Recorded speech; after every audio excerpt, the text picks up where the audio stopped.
मंडळी, आता सध्या मी अशा स्थानी उभा आहे जिथे श्री गुरुचरित्रातील 14वा अध्याय घडला.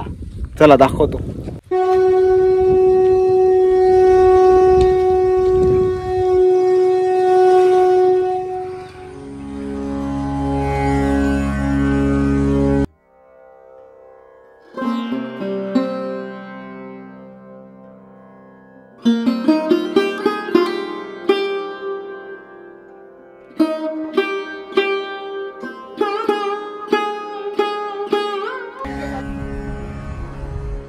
मंडळी, इथे मंदिरामध्ये काका भेटले. त्यांचं नाव श्री मधुकर रामचंद्र मुळे.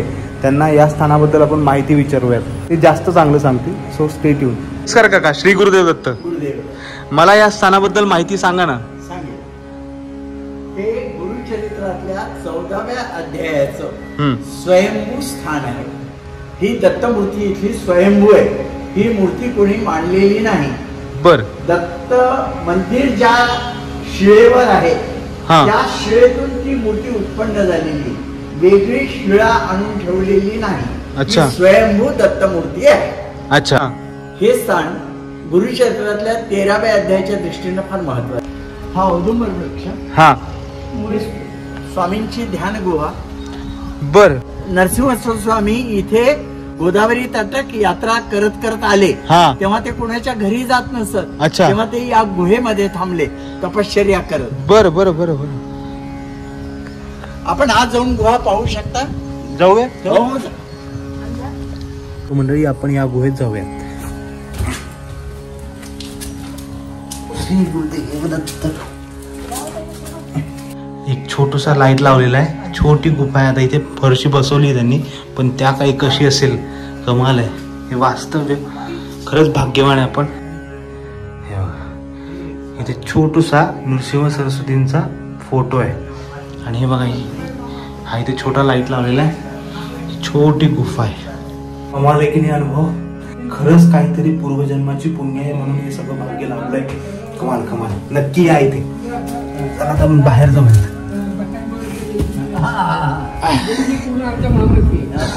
कमाल. खूप छान वाटतं.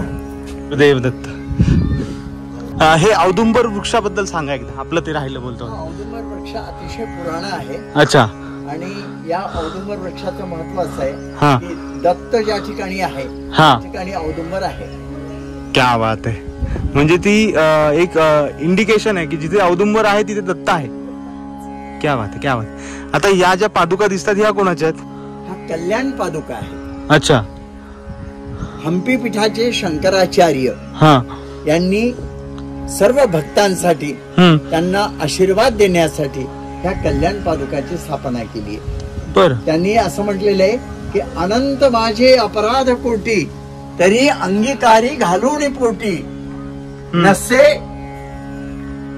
अंतना पार ज्याच्या कृपेला नमस्कार माझा कल्याण पादुकला. ह्या कल्याण पादुका हंपी पीठाच्या शंकराचार्यांनी स्थापित केलेल्या आहेत. क्या बात आहे. वा. त्यावेळेस ज्यावेळेस हा पादुका स्थापन झाल्या इथे जी गर्दी आहे, गर्दी न भूतो न भविष्य, इतके लोक या ठिकाणी आले होते.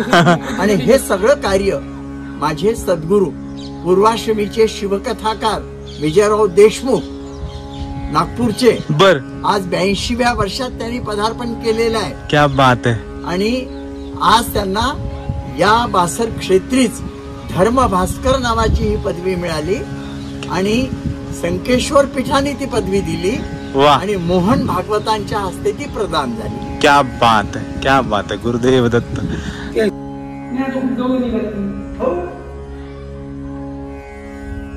एवढी मोठी आहे की ही शिळा, या शिळेवर मंदिर आणि या शिळेत स्वयंभू दत्त मूर्ती.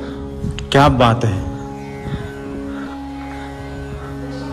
हा पहाड जो दिसतोय या शिळेला चिटकून होता. बर. तर याला अनेक ब्लास्टिंग केले. या जवळ 14 ब्लास्टिंग करून हा पहाड बाजूला सरकवला. बर. मंदिर मूळ मंदिराला बिलकुल धक्का लागला नाही. ही स्वामींची कृपा. खरंच खरंच. हे शिवकथाकार विजयराव देशमुख. अच्छा. 2012 मध्ये बासर क्षेत्री आले त्यांनी हा सायमदेवाचा जीर्ण वाडा आणि सायमदेव इथे राहत होता याचे अनेक प्रूफ आम्हाला दिले आणि आजही तो वाडा कुणाच्याही नावावर नाही, म्हणजे तो सायमदेवाचा वाडा आहे. करेक्ट. मंडळी दर्शन घेतले आणि काकांनी खूप सुंदर माहिती दिली. अजूनही जी 14व्या अध्यायातील जी गोष्ट मी त्यांना विचारली होती ती आता सांगणार आहेत, ती ऐकूयात. चला.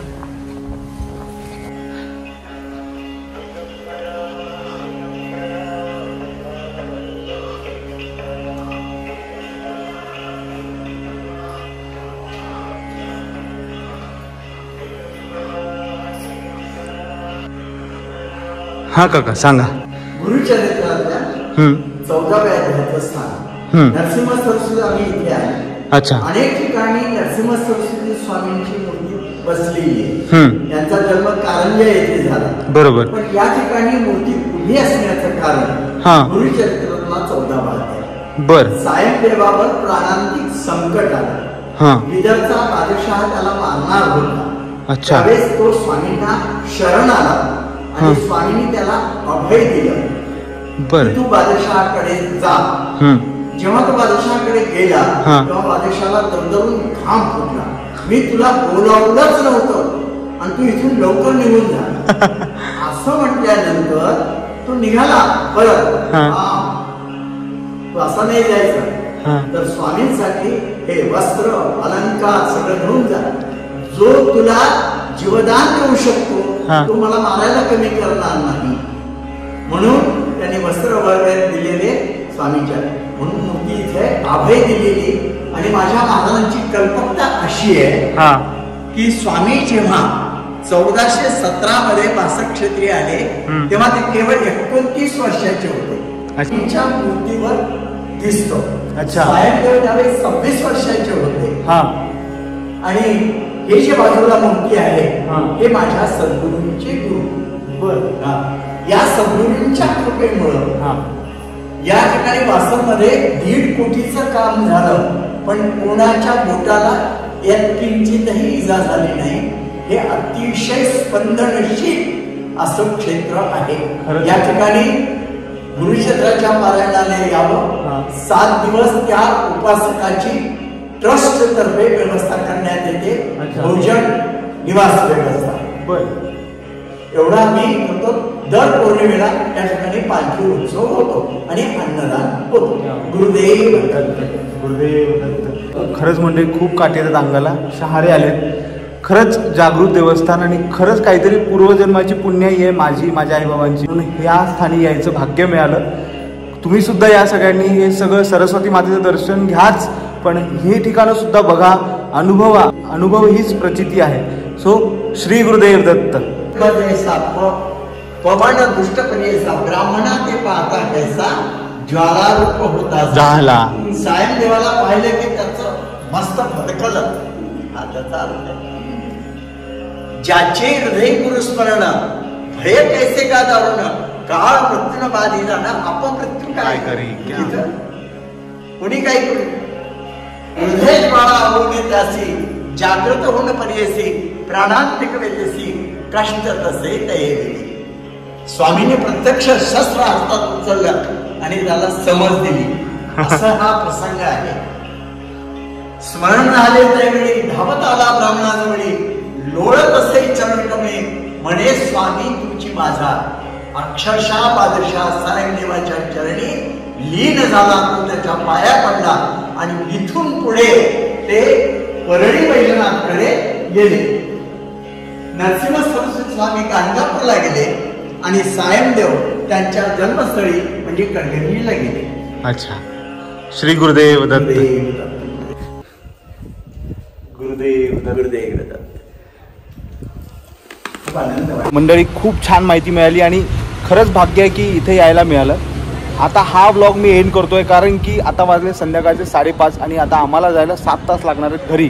सो आमचे जे ड्रायव्हर दादा आहेत ते म्हणतात आता लवकर निघा. मला 3 ठिकाणी जायचं होतं. त्यापैकी एक म्हणजे वेदवती शिळा, दुसरी गोदावरी नदी आणि तिसरं ठिकाण म्हणजे व्यास मुनींची गुफा. पण हे 3 गोष्टी मला करता येणार नाही. पण ही जी माहिती मिळाली आपल्याला या ठिकाणाबद्दल दत्तगुरूंच्या ही कमाल होती. सो आतापर्यंतचा ब्लॉग तुम्ही बघितला असेल तर प्लीज लाईक करा, शेअर करा, कमेंट करून सांगा कसा वाटला ते, आणि चॅनलला सबस्क्राईब केलं नसेल तर डू सबस्क्राईब.